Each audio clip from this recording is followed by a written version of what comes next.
Maybe you don't know. This time, this time, this time, this time, this time to build, this time to build, this time to build, this time to build, this time to build, this time to build, this time power, this time to build power, this time to build power, this time to build power.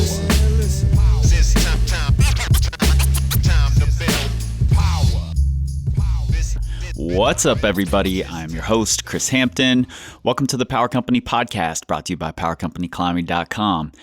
Here in Lander, Wyoming, winter is doing its best to swoop in, currently being held off, and actually, I'm not mad about it at all.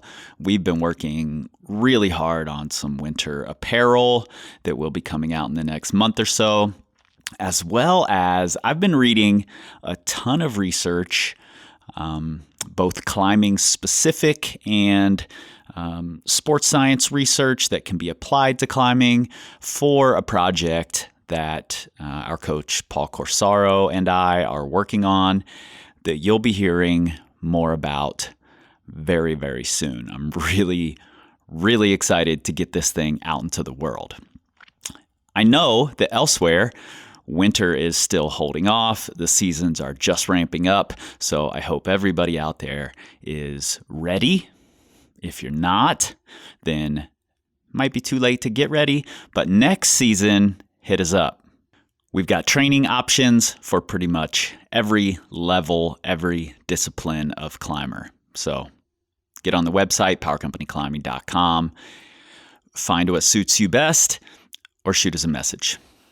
Also, our community board is up and running. We've had a successful community forum on Facebook for quite some time, but I didn't like going to Facebook so often to talk to my people, so we moved it, and it's jumping off more than it ever did on Facebook. You can find that at community.powercompanyclimbing.com. You can also find it in the show notes right there in your pocket supercomputer. All right, today's guest, or should I say guests, plural, are two good friends of mine, Devin Dabney, host of the American Climbing Project, who you have heard from before on here several times, and Briana Blanchard, organizer of the Climb Late events. We sat down to talk about the intersection of climbing, of doing the work that you believe in, and how you promote those things, how you talk about those things on social media, and what that might mean for your mental health. All right, let's get into it. Maybe you don't know. As little power as we want to give social media, like everyone's out there communicating about it, and they're expressing their deepest hate or their hardest love on whatever it is that you're doing. This time power. This time to build power. This time to build power. This time to build power.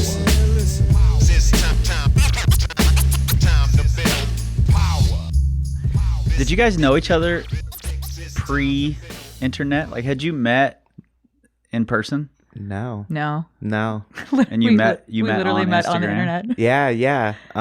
It was because of that post that I made about Daniel Woods all that time ago.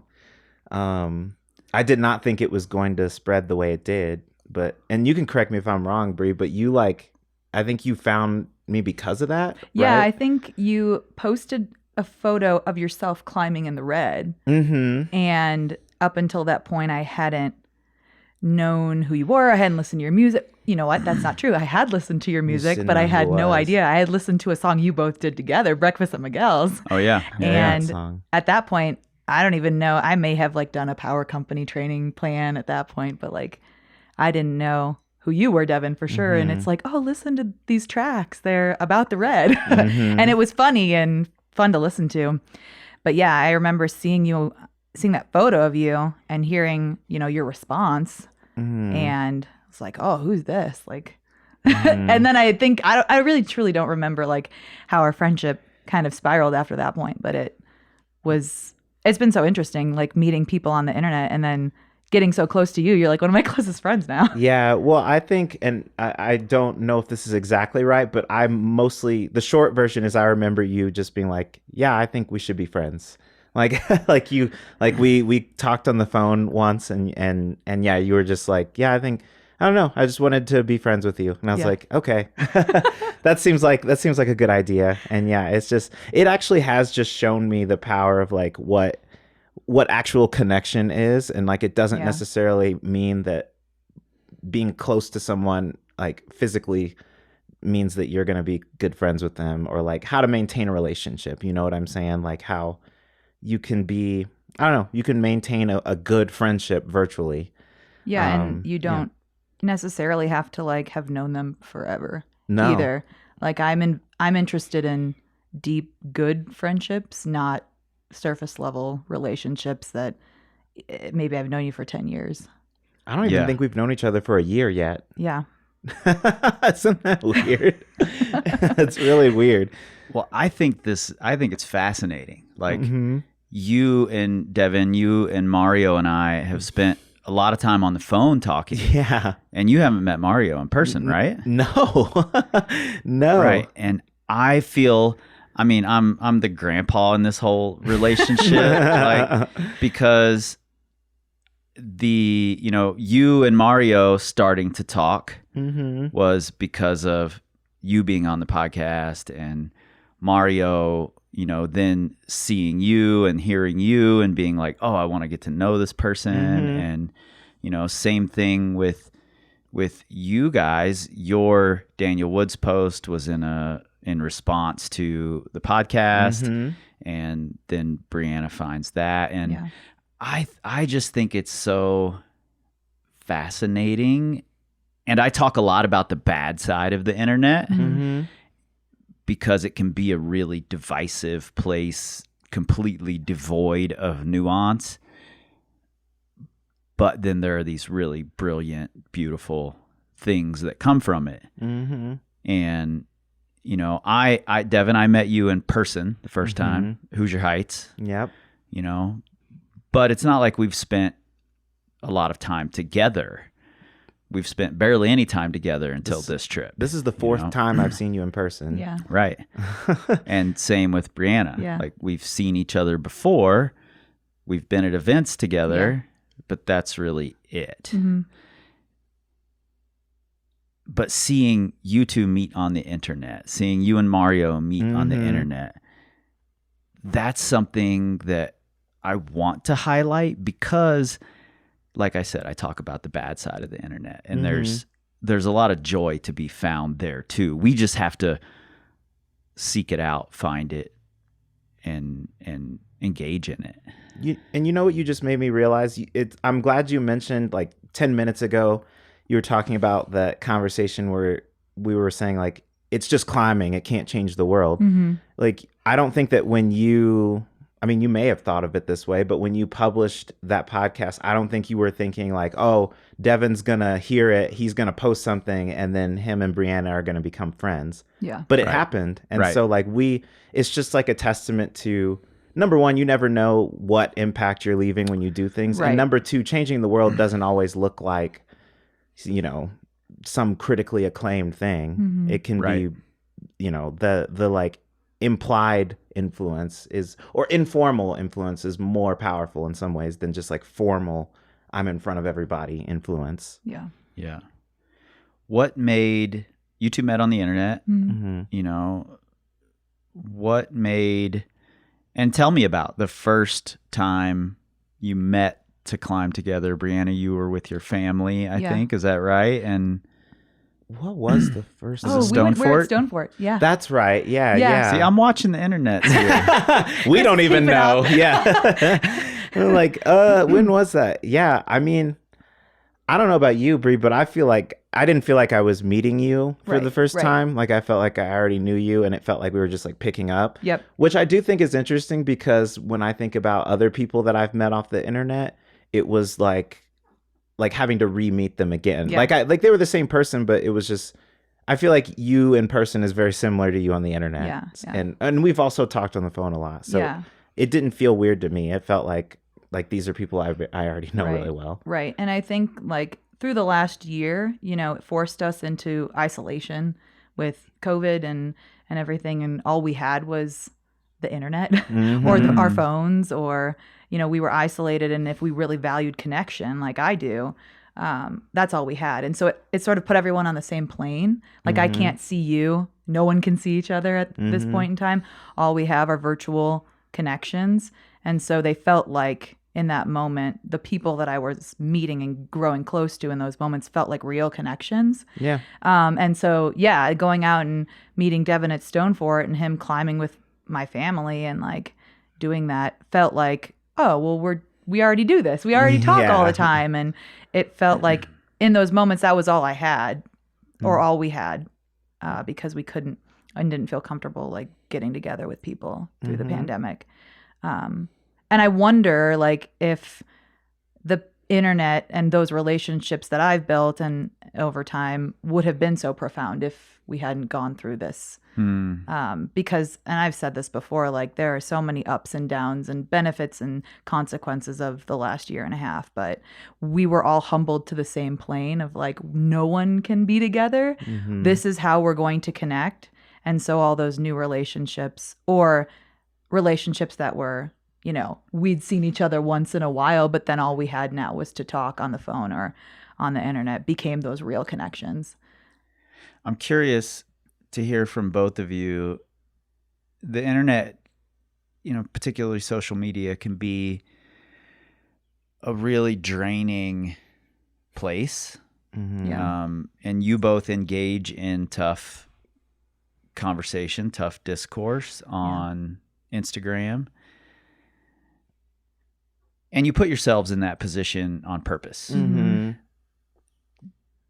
With those sorts of connections that you two have formed, can you still be on Instagram and just go to a different place on Instagram or whatever social media and still find a way to recharge? Can you find solace?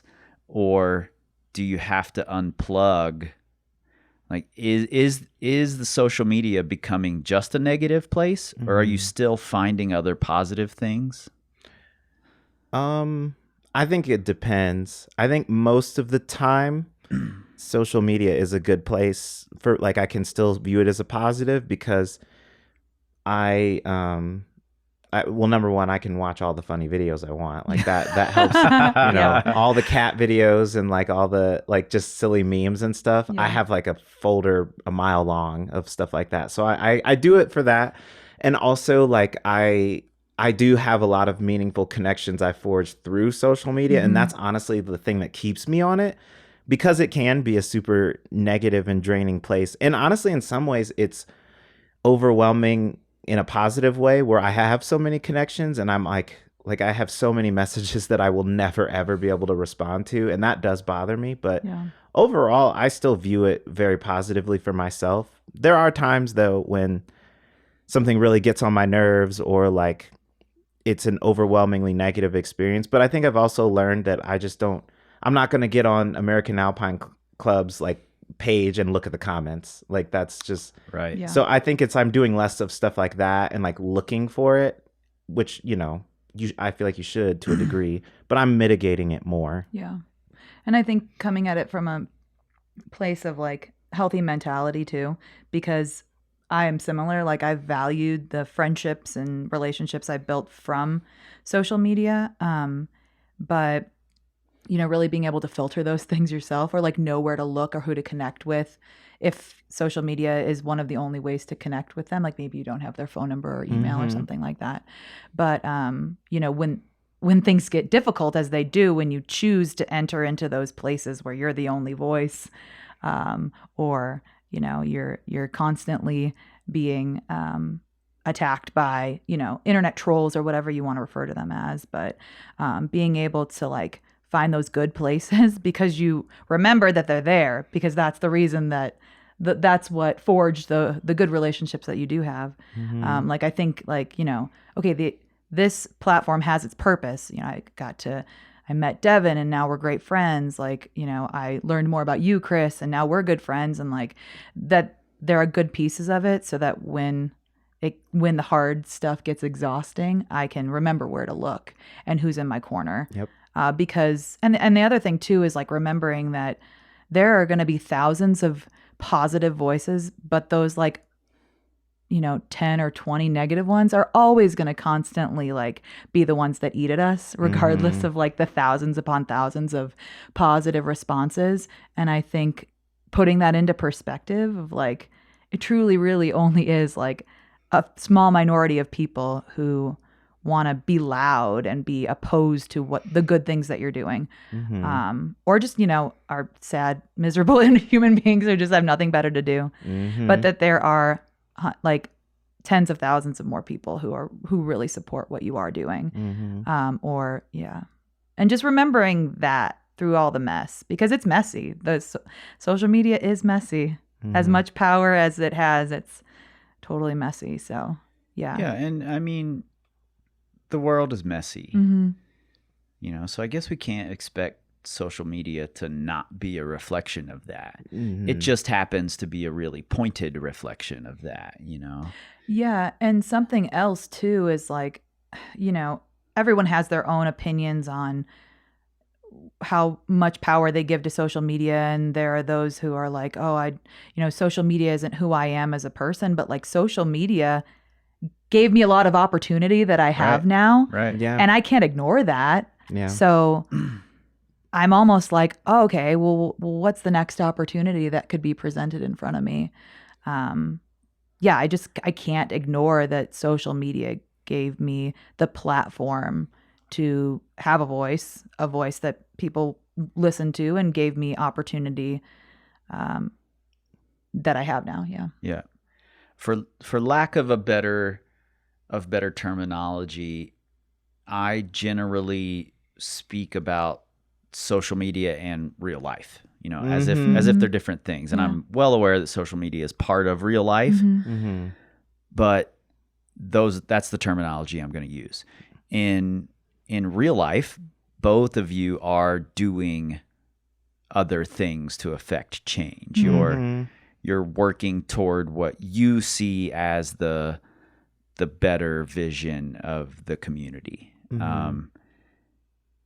How do you then talk to me about how you use social media in that regard, and how you engage on it, how you choose to engage with it, and how that might have changed over time? I'm curious. Yeah. I mean, if you'd asked me a year ago, I would have told you that social media activism doesn't do anything, like that you can't judge people by what they post on social media. You have to know them in real life and know what they're actually doing. But IRL, that's what the kids say, right? Oh, really? IRL. Damn, I need to get back on AOL Messenger and get caught up on the lingo. Shit, I'm falling behind. But yeah, like I just, I thought that it was like all like nonsense. And I just, even like the black square thing, like I was like, okay, you should support. I mean, my interpretation of it was like support black businesses, but I was like, okay, I am a black business, so my existence like is a black square, so I don't have to post this. But I'm I not always a businessman. I'm a yeah, exactly. man. Yeah, thank you. Yeah, that's exactly. But honestly, that's it. Like, I don't have to like. There's certain things you don't have to like say, and I feel like sometimes when people like go out of their way to say it, it makes it fake, you know, and like so. That was me a year ago. Now, I still do believe some of that, but I also acknowledge that social media is a great way to spread messages. They're not always good messages, but it's a very great way to spread them. And I also had to learn and remember for myself that I don't have to tell everybody what I'm doing on social media to feel like I'm doing enough, because there's a lot of stuff that I don't post on social media that I am doing. And sometimes I feel guilty. This is how I realized it was getting kind of off, is like I would be like neck deep in different things. And then I would look and see that I haven't shared the latest tragedy or whatever's happening. And then I'd be like, am I doing enough? And like, no, I am doing enough. It's just, I feel pressured to express it on social media. And I view it as two different tools. Like there's there's the things I share on the internet, and there's the things that I'm doing in reality, and I don't have to tell everybody what I'm doing to prove that I'm doing enough. If that makes sense. Yeah, it's interesting because I sort of operate from a place of like, am I constantly living up to whoever's expectation, and not so much self-reflective of like, am I doing what I want? Like, am I doing good for me? So that constant pressure of like, if I don't share this thing on Instagram, or if I don't like talk about this whatever that's happening, like, I don't know, is someone going to judge me for it? And so, I didn't utilize my social media platforms very much like 2 years ago, but then I decided I was going to start posting photos of climbing because that was what I'm doing and it was fun. And then it sort of built upon itself and became this place of like, I want to use my voice to share different things that I feel passionate about. But then, you sort of fall into this like, okay, well, I need to then constantly be talking about every single thing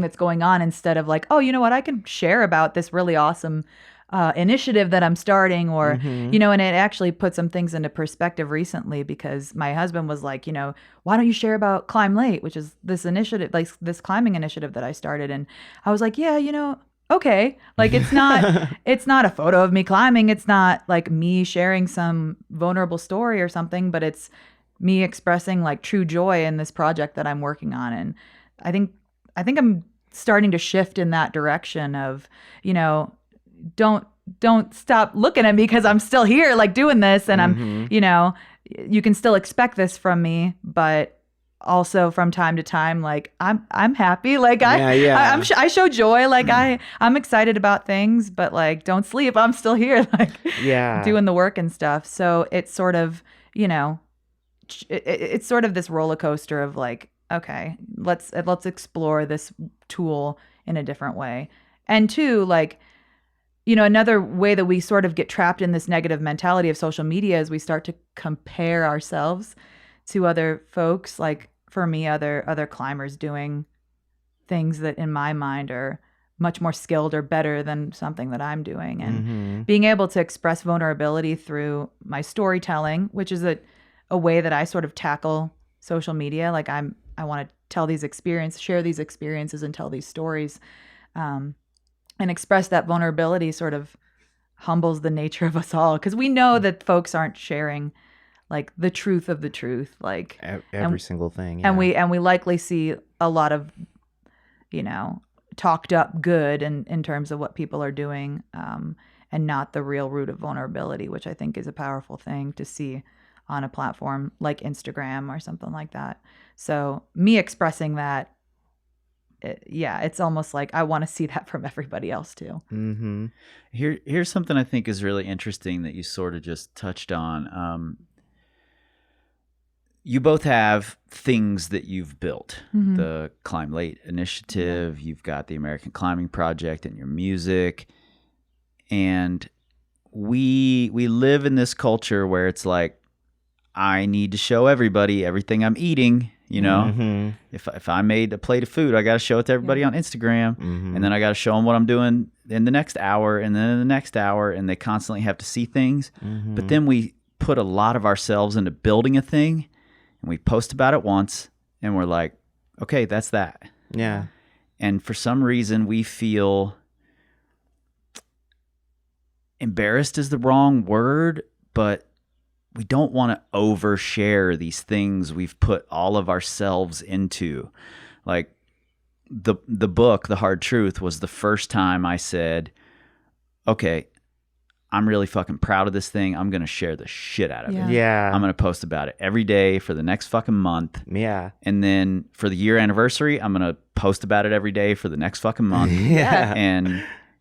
And what that's taught me is that even though I posted about it and it felt like this big culmination, I built this thing, I put all this sweat equity into it, and I posted it, that wasn't the end of it. Not everybody saw that post. Not everybody was convinced by that post. I had to do it again and do it again and do it again and do it again, and to make sure people keep seeing it. why do you think that is, that we're so comfortable saying, here's what I'm doing all day. Let me post 15 stories about it. But I put all of myself into this thing I made, and I'm going to post about it once. I think some of it is like you want to give the feel that your day-to-day life is great. Like, I feel like, that's why people post so many stories, right? They want I mean, some people use it to reshare other posts, but if someone's posting like stories of a concert or something, it's the perception that like currently my life is this, and like you're watching it in real time. Where I feel like what I thought of is like posting about my music, where if I make a project, I post about it. It was a lot for me to even post about it a couple weeks before. I'm like, I don't know if I should be sharing about this multiple times, which is weird, because like sharing on social media is inherently a little bit like egotistical, but at the same time, like you're like, well, I don't want to be too egotistical. You don't want to seem egotistical. Yeah. It's all about perception. Like, I guess like Americans, we're all like, we want to be seen a certain way. It's not even about what we actually are. It's like, I want to give off this impression. But even if you're thinking about it from a business perspective, like, I don't remember what the number is, but I feel like it's like people have to see something 7 times before they actually like look at it.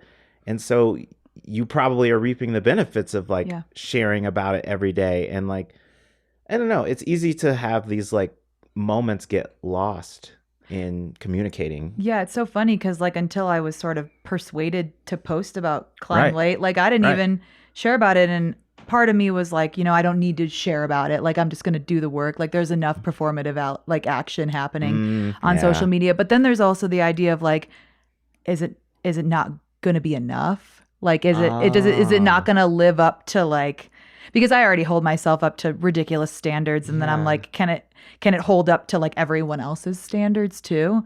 And then it's out there for like the whole world to either hate or love or be indifferent about, because as little power as we want to give social media, like everyone's out there communicating about it, and they're expressing their deepest hate or their hardest love on whatever it is that you're doing without a filter, because they're hiding behind a screen. And so it's also this like, is this something people are going to care about? So should I share about it? Are they going to like my music? Yeah. Is this the thing that I want to share? Do I want to wait until it's, because Climb Late too is still very new. And so it's like, should I wait to share about it until it's grown? But if I had waited to share about it until some unforeseen point in time that I would have no idea when that is, it wouldn't be growing at this rate that it is. Right. And wouldn't be being shared by the Access Fund like I had the opportunity to do a couple days ago. And so that's the thing. Yeah. Like, I always, whenever I'm in this position, I go back to two hip hop artists that came up in the same scene that I did. Blueprint and RJD2 put out an album called Soul Position, and I think it was on this album anyway. And Blueprint leads off the album by saying, sorry it took so long, but I'm not trying to put out no garbage. Yeah. And that reminds me, like, if I've done it, it's not garbage. I put my fucking heart into what I do. I work hard on what I do. I know you both put your hearts into it, work hard on it. And what I see as the viewer when you're posting about your music or when you're posting about Climb Late is they're proud of this thing they made. When I see somebody post once and then forget about it, I'm like, I don't know. Are they proud of what they did? Yeah. So I want you to post about your music more. Yeah. I want you to post about your old projects now. I know. Like, whoa, this is 5 years old and it's still the dopest shit out there. That's what I want to hear you say. And I'm glad that your Climb Late got picked up and got carried, and because I think it deserves that and needs that attention, but it can't get picked up. It can't get the attention if you aren't willing to put it out there. Yeah, that's tough, and that's like one of the biggest like inhibitors of your progress is like whether it's an artistic progression or like a social progression, like being afraid, like I guess great is the enemy, or like perfect is the enemy of good, you know, like being like, you constantly like, well, it's not good enough yet. It's not good enough yet. And before you know it, like if you wait too long, then your perspective changes again. And then it's like, well, now it's definitely not good enough. And you'll never, you have to escape that vortex somehow. And the only way to escape it is to put it out. Like that's the only way out of it. I had a recording studio at my house in Cincinnati, just tiny little bedroom recording studio. And a lot of my friends would come over and record their music. And then I'd never hear it again. And I'd be like, I've recorded 25 songs for you. Where is it? Oh, that shit's old now. I'm like, late. Old to who? Yeah. Nobody knows about it but me and you. Yeah. That's, oh God, that's so true. That's something that I'm still guilty of in some ways, where I finish something, but I don't put it out. And then like, I'm like, well, it's too old now, but nobody else has heard it. Nobody else knows. And I mean, even, you know, I guess that's a little different than like starting something and not quite finishing it. Cause for like music, for example, like, but I think it leads to that. It does. Yeah. Yeah. Because it's very easy to be like, well, this material is not relevant to me anymore. So it couldn't possibly be relevant to someone else, which is not true. I mean, everyone's in a different place at any given moment, you know? And I mean, like, even the topic of the first episode of American Climbing Project, like, you know, you're talking about something that happened a whole year ago. It's like, is this still relevant? Well, yes. Yes, it is. Yes, it is. A whole year later. Yeah, and it will be relevant in 100 years, and it was relevant 100 years ago, like just in a different way. And I think even more meta talking about that, you know, to go a little deeper on the topic of episode 1 of the American Climbing Project is like people put up this black square, but then redacted it, you know, like I put it up and then it took on this whole life of its own. And I'm like, why would I get rid of it at this point? Like, it's a thing I did. It's there. It meant a thing to me. That's fine. I'll move on and I'll keep moving forward. I'll keep trying to make change in my way. I don't need to erase a thing that I did. I can't erase a thing. I still did it even if I delete that post. Yeah, exactly. You know? So I think the whole social media versus real life thing is really interesting in the things that we decide to share, the things that we decide to remove. And I think this last year, you know, 2020 leading into 2021 has really highlighted it because we were all sitting at home watching the internet, meeting people on the internet. You know? Yeah. I mean, that's the thing about it, which probably at first made me think it was so fake, is that everything you share is you're deciding to share it. You don't get to, I mean, you can't do that with real life. Like if I have a bad interaction or like a bad day, I can't delete it, you know, or if I say something at a dinner party and it's probably not my favorite thing I've said, I can't erase that. Right. You know, but with social media, there's the belief. I mean, you could even argue that like once you put something on the internet, it exists forever. But there's definitely a choice. I mean, everything is a choice. You have to choose whether or not you want to share this portion of your life. And, you know, I try really hard to make my social media presence very close to who I am in person, but inevitably I curate what I put on social media. Exactly. We all do. And I think like there's a interesting message here of like, and you know, when we do choose to share things, like hopefully that's not it, right? Like we're not just, you know, sharing this one awesome thing or initiative, or you know, or like we post a photo of ourselves at a protest is like, oh well, is that it? Like hopefully there's more to it too, and understanding that you know, at least from my perspective, like if I do post it on the internet, like it could live there forever, but I could take it down. And like, are there more layers of work that's being done under that, and that is out there and exists out there, so that, you know, if you are partnering with someone and they like choose to dip out of this, you know what I mean? Like if it gets too hard for them, like is there something physical there that's still being done? Like, you know, everyone that's partnered with Climb Late, like it's too late to back out. I mean, it's not, but right, like I mean, those there's things have proof. consequences at this Yeah. point. And so is there more real work being done underneath? Because too, like, it's really easy to make a statement on social media that really truly does not tie very much to your brand or something like that. And then you decide a year later, like, I don't know that I want to get involved with that anymore. You delete it and then like it's gone from the internet completely. Or are there more layers of work that truly keep you tied to this thing that you're doing and keep you held accountable to that work? Like, what does that look like too? Yeah. Well, and you're also kind of making me think about retracting what I said earlier, because even though you can delete what is put on the internet, like, people are still experiencing it. So like, I still saw, 25 million black squares were posted in a week. I know that now. And whether or not they get deleted, like, I know it. So even if people try to retract, like, you've already put it out in the world. And so, yeah, to your point, there's you always have a choice. You can always back out, but there's consequences to everything you post on social media. And I think, like, I don't think enough people really consider that when they share things. Especially when they reshare things. Like, it's just we talked about this a little bit earlier today of like,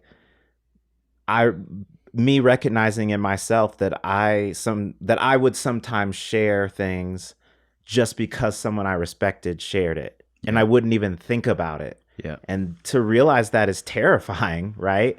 Like, because it basically shows that I'm not really employing any critical thought in what I'm sharing. Yeah. And it's easy to do that when it's not your message. Like, when you're like, oh, well, I'm just sharing this because someone else shared it, but you're still sharing it. Like, it's still an extension of your thought, like your social media avatar or whatever, and that's, I don't know. For me, it's scary to think that I would ever not control or have some sort of control over my thoughts or what I say, I'm curious if either of you, this is something I've been cognizant of IRL in real life.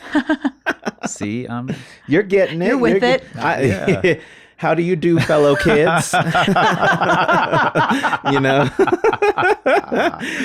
my God. Shit.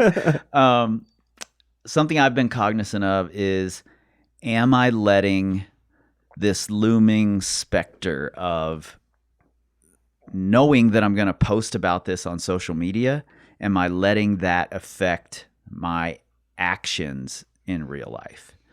Like, am I doing this thinking I'm going to post this on social media, that's why I'm going to do it? Oh, or that's why I'm really going to say it. Or that's gross, but or scary. make it, or whatever. Do you think? I think we all do it to some degree, but where do you think it extends to in your real lives?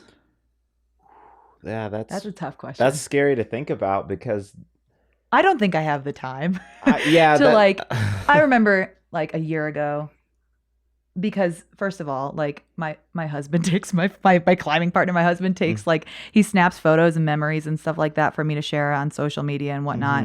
And I remember someone randomly was like, "Oh, this looks fake. Like, you staged it." I was like, I'm pulling a 4-year-old like at the crag with my husband in the very limited time that I have, 2 hours away from the red. Like, I don't have time to stage this climbing photo. Like, you can choose to think whatever you want, but for me, I think sometimes it's fun to like just have a collection of photos to like share or whatever. If I come up with a cool thought and I'm like, oh, this might catch someone's attention, and like I'm gonna save it with like a in like a catalog or something. And so having those are cool. Like, if you're like, oh, I'm out and I want to snap a couple photos to like keep in a catalog to share at some point. But then when you're out there, like, oh, I need to, like, my whole day is completely focused on getting the right photo or getting the content that I need. And, you're completely disregarding your physical experience with people for one. And then you're completely inauthentic in whatever you're sharing too on social media. And I think that's a tricky wormhole to head down, a really easy one too. Yeah. I mean, I think I tend to do more what you just said, where now I'm like, if I'm getting pictures, it's because I want to just have pictures so that I can talk about whatever I want, but I can just post some pretty picture. I've lived that life of like, oh, I'm going on this trip, I need to get this photo. or I need to share this. Like it's a compulsion to like, I need to share this, like what I'm doing. But I had a experience like relatively early in like the Instagram era of like, I was traveling or like doing something and my camera wasn't working and I got really like frustrated and I was like just so mad that I wasn't going to be able to get these photos, and I realized that like I was so stressed out about getting photos that I wasn't even like experiencing the thing that the photos were supposed to capture. So I turned my camera off like and didn't take any more pictures on that trip. And I remember it all the better because of it. So I think that I've just become afraid of living life through a lens and like not actually experiencing it, and then before you know it, it's passed you by, and you might have these beautiful pictures but you don't have the memories. You just have the stress. You know, that's your memory. Whenever I'm doing like interviews, you know, other people's podcasts, whatever, or collaborating with other businesses, they're always like, you know, do you send us some high res photos, blah, blah, blah. And I'm like, I don't have any high res photos. All my shit is on my phone. That's so hilarious. What am I answering? That. You know, like, they're like, what do you mean? I'm like, sorry, I just don't. Oh shit. That's not how I operate. So I identify with that so much because, like, you know, interestingly enough, over the last year, as Devin and I became friends and we were like sort of seeking out a lot of similar things, and it was really awesome because we both get to do this Scarpa mentorship together. Like, they're like, okay, well, send us a couple like good photos or something. I'm like, where am I gonna get those? I've got 3 professional photos that I have of myself, and the rest are like my kid and like my husband at the crag. Like, I don't have that. Like, cool that other people, but then I see like other people with their perfectly curated photos on Instagram that their professional photographer boyfriend took, and I'm like, well, I don't have that. So and then like, you know, I don't know, like that's not my claim to fame by any means of like, oh, look at that cool photo of you climbing. I just don't have that. No, I mean, even when Luke asks me for photos for the zine, I feel like I've sent him the same 10 photos every time. Right. And I literally have a Google folder of the photos that I think will work. And whenever people now are like, you know, send me photos, I'm like, here's the link. Here's the one. You can use whatever in there. Here's every photo ever. Like it's And I do wish that I had more. Like, I wish I had more of those because I do want the variety. But also, like, I mean, I think I basically said it earlier, but I'm just very protective of, I don't want the photos to be the focus of going on these climbing trips. Like, I really want to try to enjoy the moment. And I feel like unless I'm with someone like Bree, who's like a photographer, and I mean, we can actually talk cameras and lighting and all that, I feel like it takes me out of the moment. I don't know, like when I'm bouldering or on a rope or whatever with my friends, like photography isn't like a natural progression. Like I'm not like, I don't know. It's like you have to step away and be like, oh shit, I need to take a picture of this. Yeah. At least for me, that's how it comes off. Yeah. I mean, I haven't even had my phone most of the time out climbing these past couple days. I just forget it in the car or whatever. But I will say this. As a person, and I think, you know, you'll fall into this eventually, Devin, and I think you probably will as well, Bree, that I am now beyond just a climbing coach or beyond just a podcast host. I have to admit to myself that I also have to be a content creator. Sure. Yeah. That's what draws the people in. It's what allows me to give them my message. Yeah. You know, and to make them want to listen to it because there's interesting content around it, or I'm telling interesting stories, and there are a lot of ways to tell stories, you know, so I have to be part of my job now that I've created for myself is creating content. Yeah. But what I've had to do, rather than saying I'm going to go have these real life experiences and somehow document it while also still having the experience, because that shit just really isn't possible. Agreed. I've had to just say, here are the stories I want to tell. How can I tell them within my ability, you know, and I'm going to make specific days to go out and say, this is a content day. I want to go out. I'm just there to take photos, to get photos, to take video, to, get the pieces of this story I need to be able to say this thing or to make this post or, to connect this podcast to this chart, to this video or whatever, So I've had to turn it into a part of my work day. Sure. I love that though, because it expresses intentionality and you're compartmentalizing a little bit. Yep. Where, like, I feel like when people, I mean, we've talked about this so many times where people, even my closest friends and family have always been like, Devin, you can't be a rapper and a route setter and a podcaster. Like, you have to pick one. Right. And I don't think that that's necessarily true. I think that what it means instead is that you have to be intentional. Like, you have to say, like, right now that's what I've learned for myself, at least. Like, right now I am a rapper, or right now I am a photographer. Yeah. And it's better that way. Like, that's why I like what you just said, because now it's like you're not fitting content creation into your day to day. You're curating your content intentionally. And you could argue that, like, oh, well, it's not authentic because you're not posting it in the moment.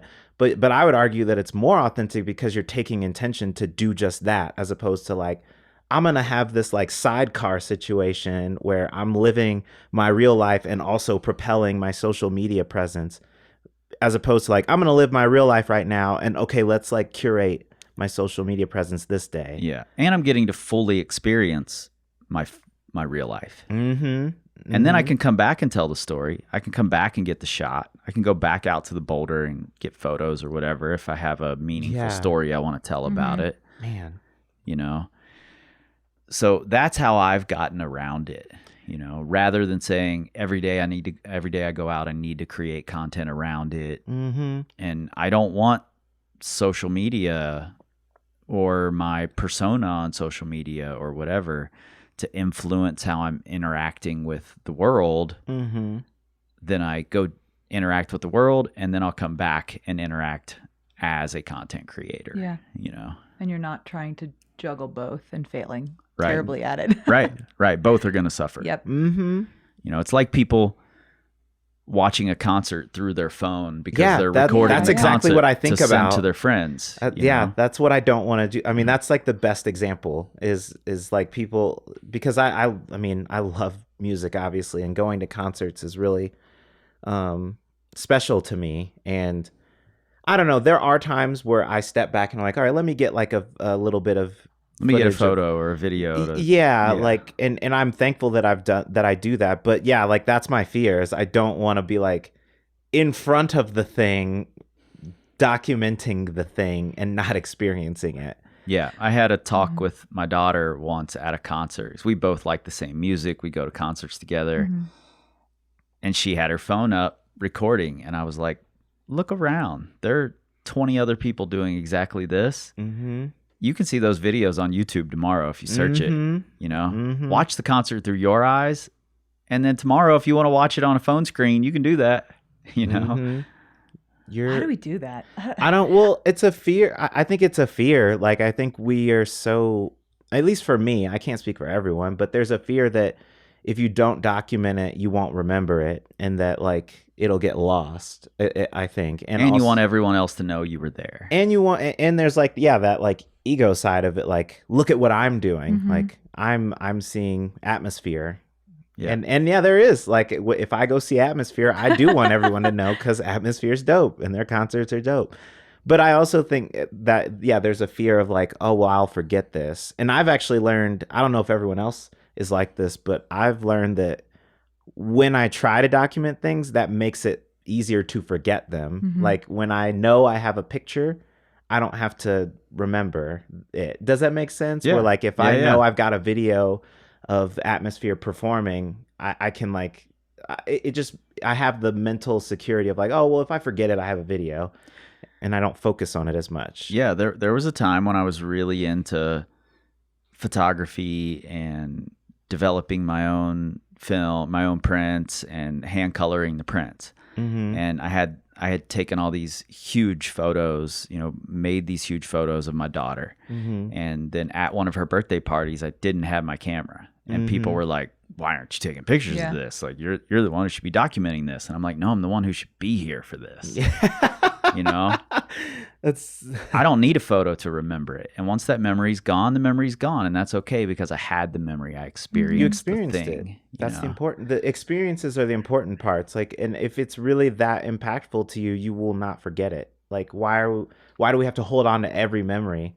Like, I don't know. Like, I'm not going to do the joke justice, but like, it's like something to the effect of thinking about like all the like silly shit that we're going to have 70 years later of like, here's this video of grandma twerking in front of the bathroom mirror. That we don't need. that is not necessary. Wait, did your grandma twerk in front of the bathroom? Well, we don't have to go there. Yeah. But it almost like, it's like an ego validation, right? Like, if we can constantly look back at that concert or that experience, like, we live up to our own expectations. Like, that day I was like, in the instance that we fall into the trap of like not feeling like climbers. It's like, oh, but look, there's a look photo what of I me did. climbing. Yeah, and that's so true. And so it's like our own ego validation. Whereas like, the more and more confident we feel as human beings, climbers, whatever our thing is that we do, the less we feel compelled to like create this perfect picture, image, or thing, or capture this perfect moment, I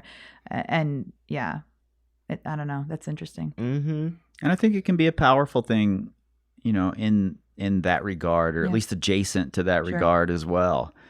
I do get psyched about other people's posts, or get inspired by other people's posts sometimes, or I can look back at one of my posts and remember, oh shit, you've done these cool things. You've had an impact here, or you made this thing. I can look back and see that stuff. So there is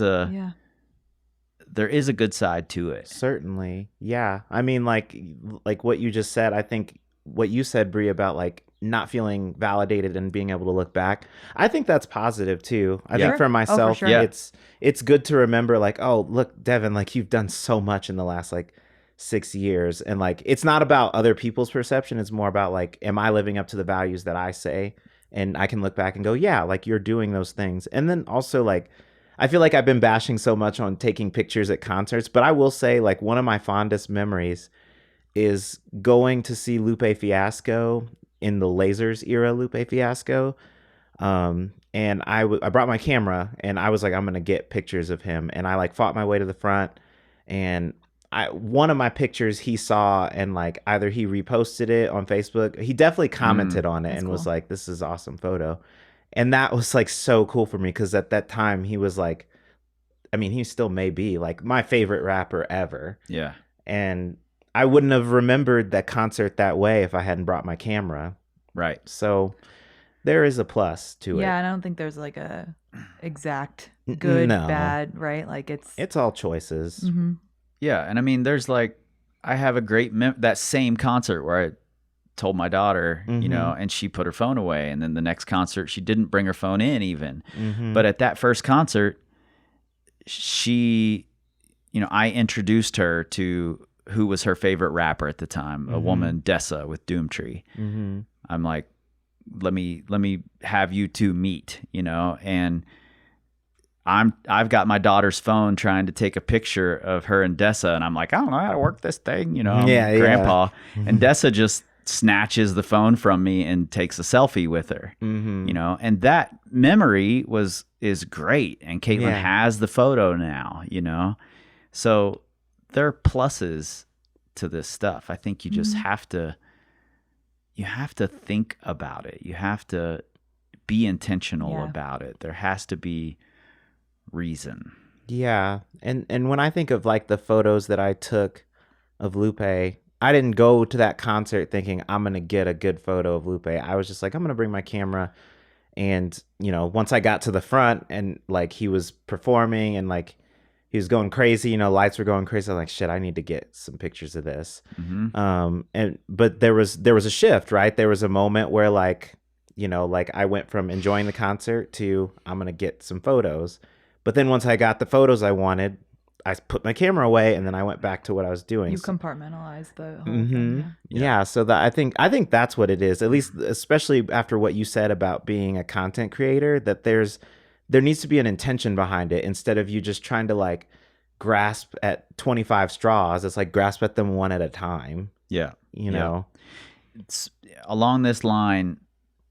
If you all ever have the chance to go to a Doomtree concert with Annalisa, or specifically a POS concert with Annalisa, you should absolutely take that.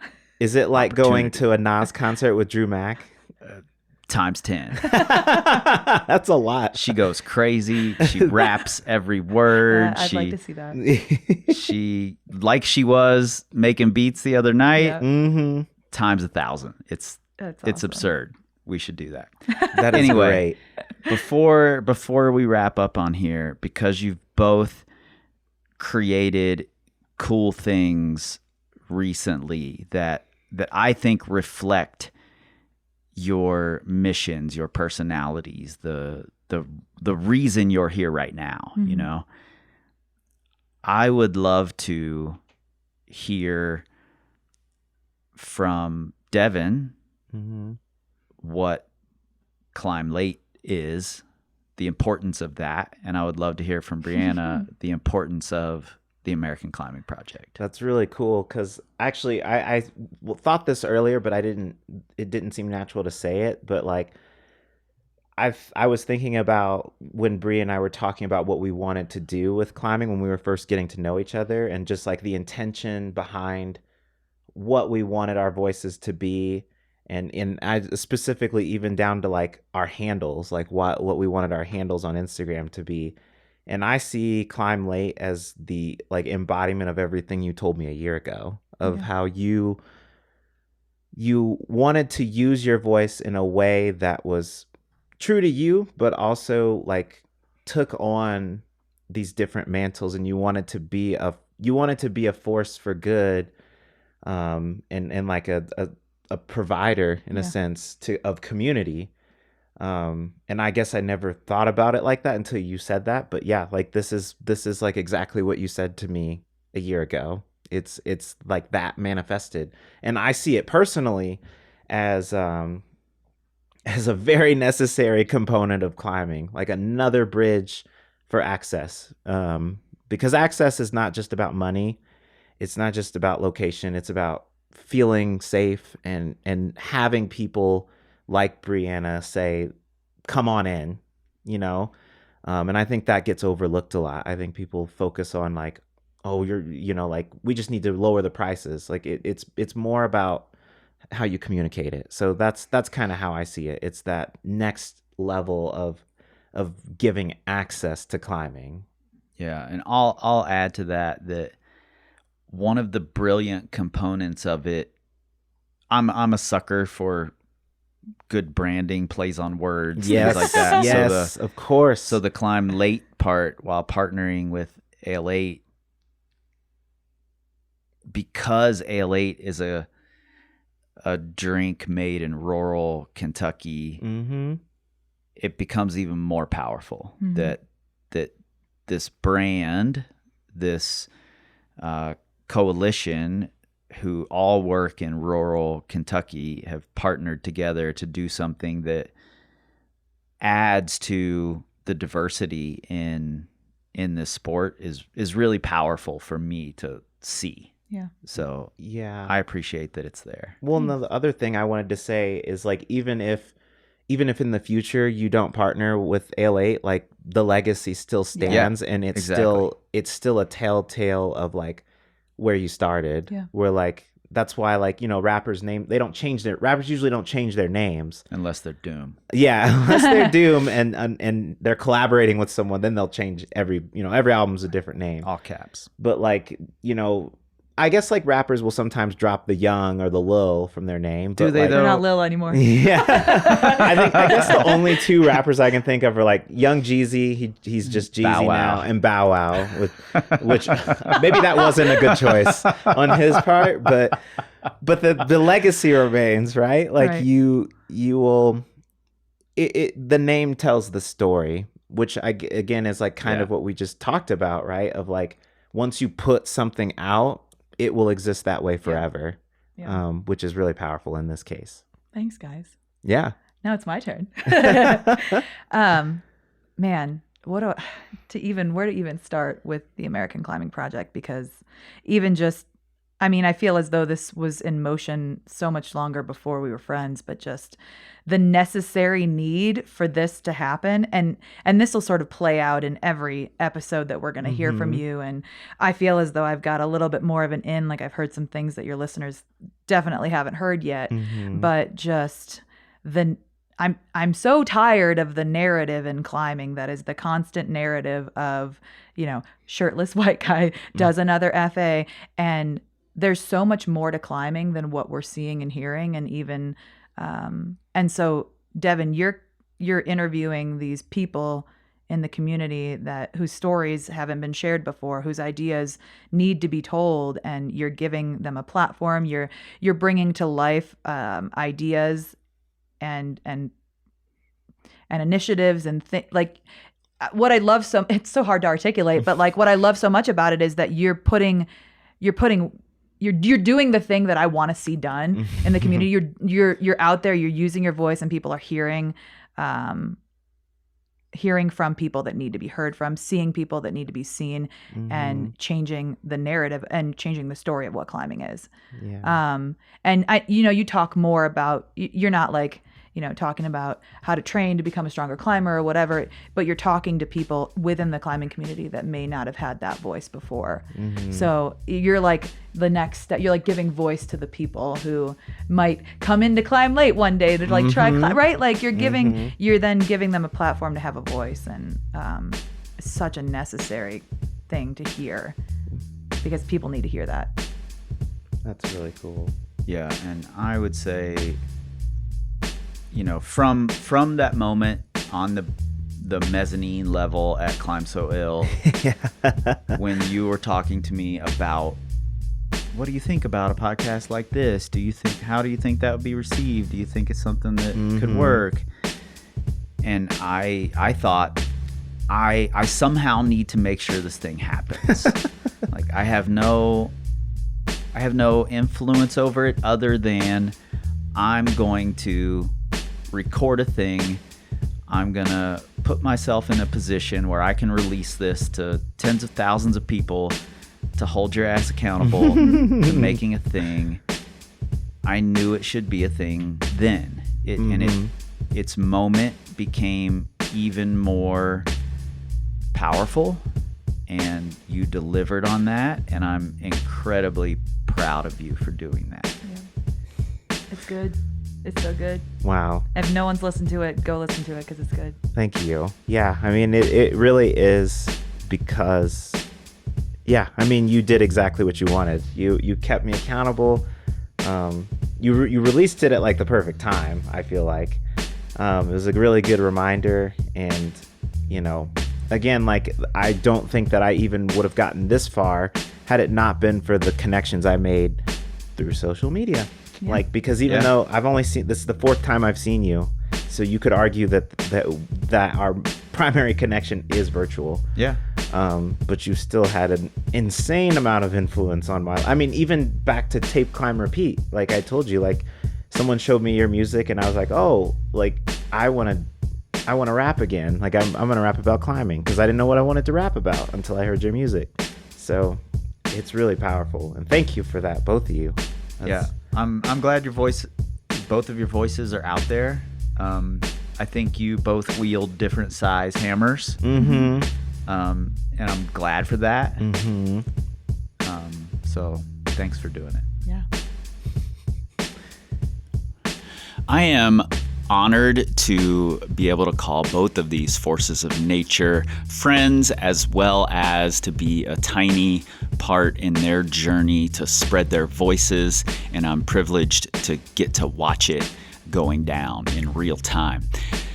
This is part of what makes the climbing community go around. People doing the work they believe in, and I am 100% here for it. Since we recorded this in the summer, both Briana and Devin have had some big changes in their lives and in their careers, which they are and I am excited about.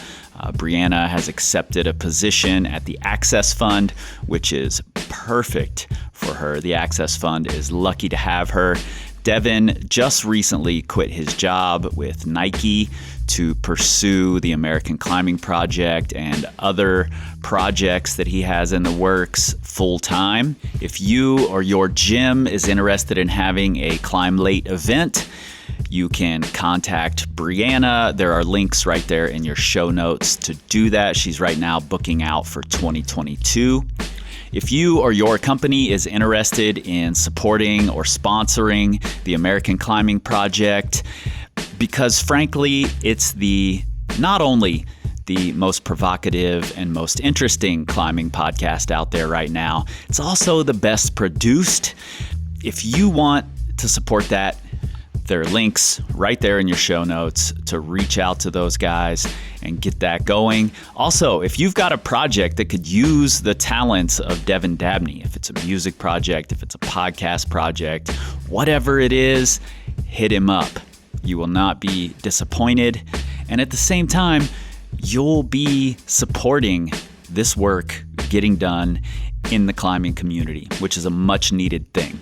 And for God's sake, if you have not listened to the American Climbing Project yet, go do it. What are you waiting for?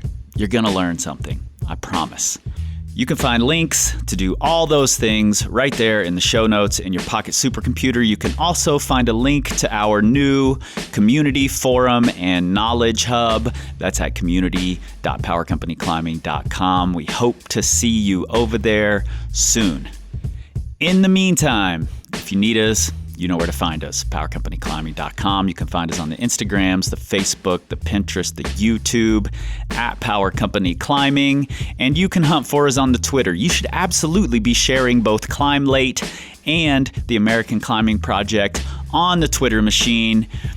We won't be liking or retweeting or whatever happens over there because we don't tweet. We scream like eagles. This time, power. This time to build power. This time to build power. This time to build power. This time to build power. This time to build power. This time to build power. This time to build power. This time to